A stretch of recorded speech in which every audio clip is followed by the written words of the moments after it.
It's all about what we do as actors in the booth. Now, I'll tell you what this panel isn't. It's not a discussion about sub versus dub. It's not a panel where I'm actually recording people's takes and playing them back, unfortunately, because I'm not that technically gifted. But my good friend Maria Boo, who has done some about 10 years of great fan dub work and stuff on the VAA board, and she's actually done a lot of stuff for Funimation, helped me out by gathering a lot of random anime clips. I just asked for like 5-10 second clips of characters, like one character or two characters just speaking. And then she would gather them, edit them, and send them to me, and then I would write dialogue to match the lip sync. It's not about being faithful to the original translation, because the point of the exercise in this panel workshop is lip sync. That's all. It's a timing exercise. So the lines are crafted to fit the mouth flaps that the characters are doing. You know, blah, blah, blah, blah, blah, blah, blah, blah, blah. And you know, because you're given that constraint of the mouth flaps, you have to honor the pauses. So if the character is going blah, blah, blah, blah, blah, blah, you can't say the line blah, blah, blah, blah, blah, blah, blah, blah, blah. Because suddenly they're talking when the character isn't, and it takes you out.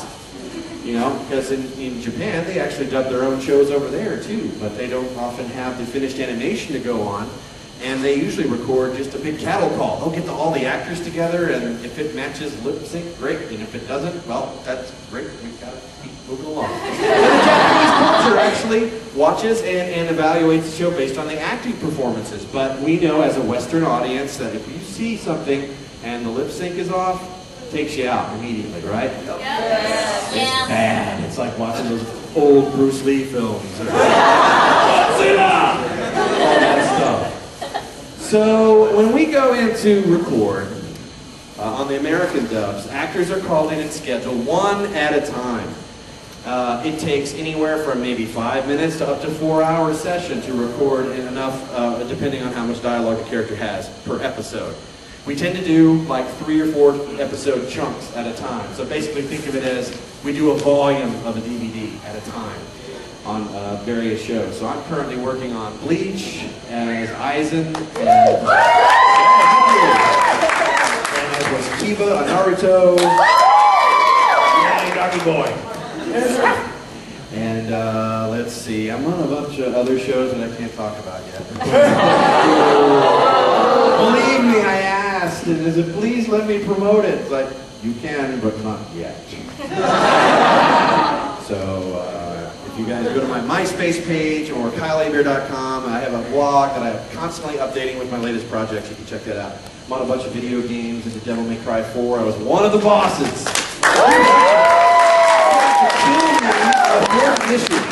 This giant frog dude that has antenna and hot chips dangling off of the antenna. Go figure. Those wacky Japanese. So yeah, Hiwatari on Buso-Rinkin. We just finished up on Buso-Rinkin. The first box set just came out. I'm actually on the second box set. Second box set of Bleach is about to come out this summer.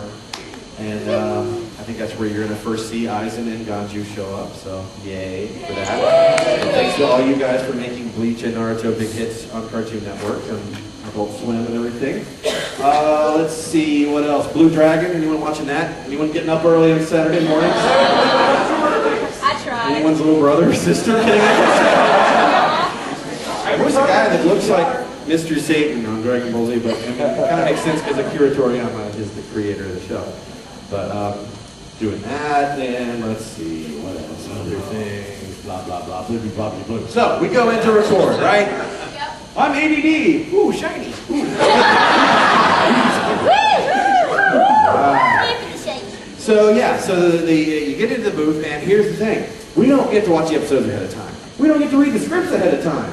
So, an important skill voice actors have to have is good cold reading skills. You know what I mean by cold, right? Yep. Not temperature, but like literally when you're throwing something at you, you can read it and literally seconds later deduce what you're supposed to do with it, and the director's there to kind of guide you and give you context and tell you what's going on in the scene.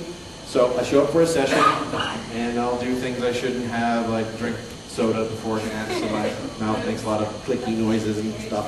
You're supposed to drink water, boys and girls. Voice acting 101. Room temperature water is the best.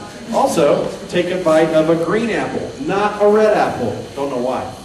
Green apple. It will neutralizes the pH in your blood.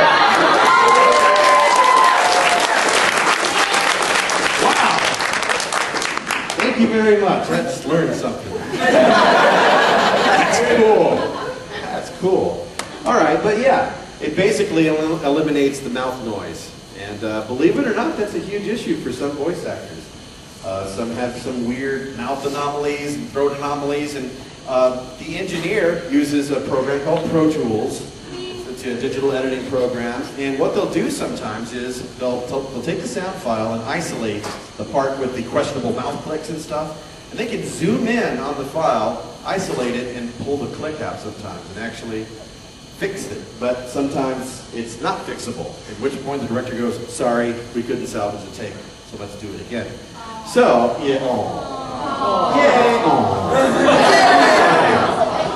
yeah, so we get in the booth. Doesn't matter how many years, months, days, eons we've been doing it.